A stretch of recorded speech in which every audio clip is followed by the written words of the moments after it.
بسم اللہ الرحمن الرحیم۔ السلام علیکم۔ یہودیت دنیا کا قدیم ترین مذہب ہے جو تقریباً 4000 سال سے آج تک موجود ہے۔ یہ لوگ یہودی کہلاتے ہیں اور اپنا رشتہ خلیل اللہ یعنی حضرت ابراہیم علیہ السلام کے ساتھ جوڑتے ہیں۔ مسلمانوں اور عیسائیوں کا سلسلہ نسب بھی آگے جا کر حضرت ابراہیم علیہ السلام کے ساتھ ہی ملتا ہے، اسی لیے ان تینوں مذہب کو آپس میں ابراہیمک ریلیجن کہتے ہیں، یعنی یہ آپس میں اہل کتاب ہیں۔ یہودی مذہب کی ابتدا کب اور کیسے ہوئی، یہودی کون لوگ ہیں، ان کی تاریخ کیا ہے، یہ ہم آج کی ویڈیو میں ڈسکس کریں گے۔ لفظ یہودی یہود سے نکلا ہے، جس کے لغوی معنی ہیں رجوع کرنا یا لوٹنا، یعنی یہودی بنی اسرائیل قوم کا مذہبی نام ہے، جبکہ لفظ بنی اسرائیل یہودیوں کا آبائی یا قومی نام ہے۔ لفظ ہود افراد کی جمع ہے، جس میں سے مرد کو یہودی اور عورتوں کو یہودیہ کہہ کر پکارا جاتا ہے۔ ہر یہودی بنی اسرائیلی ہوتا ہے، لیکن ہر بنی اسرائیلی یہودی ہرگز نہیں ہوتا۔ یہودی آج کے دور میں بھی دنیا کے اندر کافی کم تعداد میں موجود ہیں، لیکن یہ لوگ اپنی بہت بڑی اور بڑے ہی قدیم تاریخ رکھتے ہیں۔ حضرت ابراہیم علیہ السلام نے اپنی زندگی کے اندر 2 شادیاں کی۔ پہلی بیوی کا نام سارہ اور دوسری بیوی کا نام ہاجرہ ہے۔ حضرت ابراہیم علیہ السلام کی بیوی ہاجرہ سے حضرت اسماعیل علیہ السلام پیدا ہوئے، جبکہ دوسری بیوی حضرت سارہ علیہ السلام سے حضرت اسحاق علیہ السلام نے جنم لیا۔ حضرت اسماعیل علیہ السلام کی نسل میں ان کے بعد کسی بھی نبی نے جنم نہیں لیا، یہاں تک کہ رسول اللہ صلی اللہ علیہ وآلہ وسلم ان کی نسل سے اللہ کے آخری رسول ہیں، جبکہ حضرت اسحاق علیہ السلام کے بعد ان کے بیٹے حضرت یعقوب علیہ السلام اگلے رسول بنے، اور ان کی نسل سے اللہ نے مزید 70,000 انبیاء کرام کو پیدا فرمایا۔ حضرت یعقوب علیہ السلام کا ایک لقب اسرائیل بھی تھا، اسی لیے ان کی اولاد کو بنی اسرائیل کہا جاتا ہے۔ حضرت یعقوب علیہ السلام کی 4 بیویاں تھیں، جن سے ان کے 12 بیٹے پیدا ہوئے۔ ان کی اولاد میں آگے چل کر حضرت یوسف علیہ السلام نبی بنے۔ ان کے باقی کے بھائی بیٹے بھی بالترتیب نبی ہوتے رہے۔ حضرت یوسف علیہ السلام جب مصر کے بادشاہ بنے، اس زمانے میں قحط سالی کا دور تھا، لہٰذا ان کے بھائی تجارت کی غرض سے مصر کے اندر آئے، اور جب حضرت یوسف علیہ السلام نے ان کو پہچانا تو ان کو بھی اپنے ملک میں رہنے کی اجازت دے دی۔ اس طرح ان لوگوں نے مصر کے اندر اپنی محنت اور دیانتداری سے بڑی ہی ترقی حاصل کی، یہاں تک کہ ان کی اتنی ترقی فرعون مصر کے لیے پریشانی کی وجہ بن گئی۔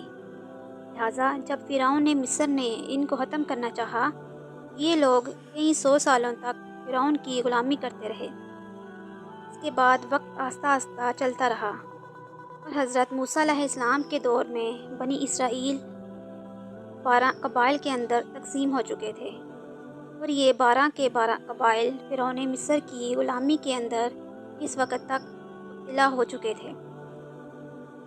یوں پوری بنی اسرائیل قوم کو ایسے ہی فرعون کی غلامی کرتے ہوئے 300 سال کا عرصہ گزر چکا تھا۔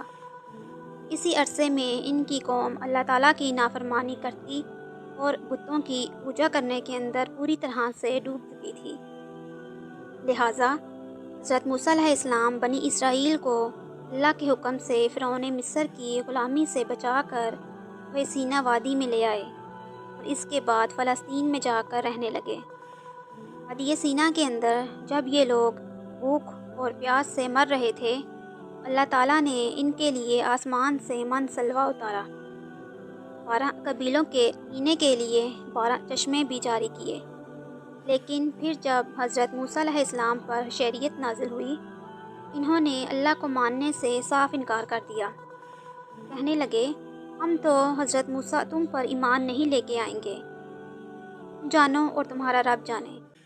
جب یہ لوگ من سلوہ کھا کھا کر تھک گئے، کہنے لگے، موسیٰ اپنے رب سے کہو ہمارے کھانے پینے کا بندوبست زمین سے کرے۔ لہٰذا اللہ نے انہیں طرح طرح کے پھل سبزیوں سے نوازا، مگر ان کی ناشکری اور فساد کا یہ سلسلہ سے ہی جاری رہا۔ جب حضرت موسیٰ علیہ السلام اللہ سے ہم کلام ہونے کے لیے کوہ طور پر گئے، ان کے پیچھے یہ لوگ گائے کی پوجا کرنے لگے۔ لہٰذا جب اللہ تعالیٰ نے ان کو گائے کو ذبح کرنے کا حکم دیا، انہوں نے بہانے بازی کرنا شروع کر دی۔ 5 مرتبہ حضرت موسیٰ علیہ السلام کو واپس بھیجا کہ وہ اپنے رب سے دوبارہ پوچھ کر آئیں، کیونکہ یہ لوگ گائے کو ذبح کرنا ہی نہیں چاہتے تھے۔ یہ لوگ عام کہتے تھے وہ اللہ کو دیکھے بغیر اس پر ایمان ہرگز نہیں لائیں گے۔ یہ لوگ اللہ کی آیات کو بھی فروخت کر دیا کرتے تھے، مطلب کی باتیں نکال لیتے تھے، لوگوں کو اچھے کاموں کا کہتے مگر خود ان پر عمل نہیں کرتے تھے۔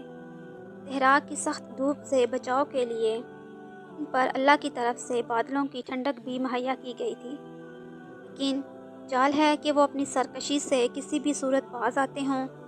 ان کے مطابق نبوت اور رسالت نسلوں سے ہی بنی اسرائیل کا حق ہے، اور تمام نبی انہی کی نسلوں سے آئیں گے۔ انہوں نے حضرت یحییٰ علیہ السلام کا سر قلم کروا دیا اور حضرت عیسیٰ علیہ السلام کو بھی سولی پر لٹکانے کی سازشوں میں پیش رہے۔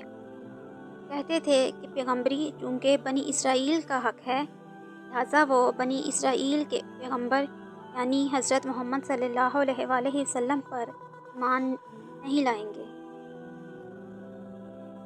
یہ لوگ حضرت جبرائیل علیہ السلام کو بھی اپنا سب سے بڑا دشمن قرار دیتے تھے، کیونکہ وہ لوگوں کی سازشوں سے تمام انبیاء کرام علیہ السلام کو پہلے ہی وحی کے ذریعے آگاہ دیا کرتے تھے، اور حضرت جبرائیل علیہ السلام نے ان کے سامنے ایک آخری نبی کے طور پر کسی غلط انسان کا انتخاب کیا ہے۔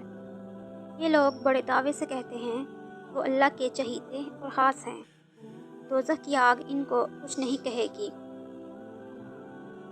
رسول اللہ صلی اللہ علیہ وآلہ وسلم کی آمد کے بعد یہ لوگ آپ کے دشمن بن گئے، جادو ٹونے کرنے میں بھی سب کو پیچھے چھوڑ دیا۔ انہی لوگوں نے زمین پر 2 مرتبہ فساد برپا کیا، اور تیسری مرتبہ فساد کی وجہ بھی یہی لوگ بنیں گے۔ وہ لوگ یہ بھی کہتے تھے اللہ فقیر ہے اور ہم غنی ہیں، تو ان کے کھیتوں یا جانوروں میں سے صرف وہی کھا سکتے ہیں ان کو وہ کھلانا چاہیں گے۔ آج یہودی مذہب کے اندر 8 سے غلط عقائد موجود ہیں، ان کی وجہ سے ان کو کافروں کا سا درجہ حاصل ہے۔ یہ لوگ اللہ تعالیٰ کو مجسم یعنی ایک انسانی شکل والا مانتے ہیں، حضرت موسیٰ علیہ السلام اور حضرت عزیر علیہ السلام کو نبی مانتے ہیں، باقی تمام انبیاء کرام کو یہ لوگ قتل کر دیا کرتے تھے۔ بیت میں بھی انہی لوگوں نے تبدیلیاں کی ہیں۔ حضرت عزیر علیہ السلام کو یہ لوگ اللہ کا بیٹا مانتے ہیں، حضرت عیسیٰ کا بھی انکار کرتے ہیں، آپ کے قتل میں بھی یہ لوگ ہی پیش رہے تھے۔ انجیل کے کلام الہی ہونے کا بھی انکار کرتے ہیں، اور رسول اللہ صلی اللہ علیہ وآلہ وسلم کی نبوت کو جھٹلاتے ہوئے قرآن مجید کے بھی انکاری ہیں۔ بنی اسرائیل یہودی ایک ایسی قوم گزری ہے جس نے اپنے ہزاروں سالہ تاریخ کے اندر اللہ تعالیٰ کی نافرمانیوں کے اپنے ہی ریکارڈ بنائے ہیں، اور مسلسل بغاوت اور فساد کی وجہ بنے رہے ہیں۔ پہلے تو اللہ تعالیٰ کی سب سے پسندیدہ قوم ہوا کرتی تھی، لیکن پھر ان کی نافرمانیوں سرکشیوں کی وجہ سے اللہ تعالیٰ نے ان پر لعنت فرمائی، اور یہودیوں کے مکر و فریب کی پوری داستان قرآن مجید کے اندر کھول کر بیان فرما رکھی ہے۔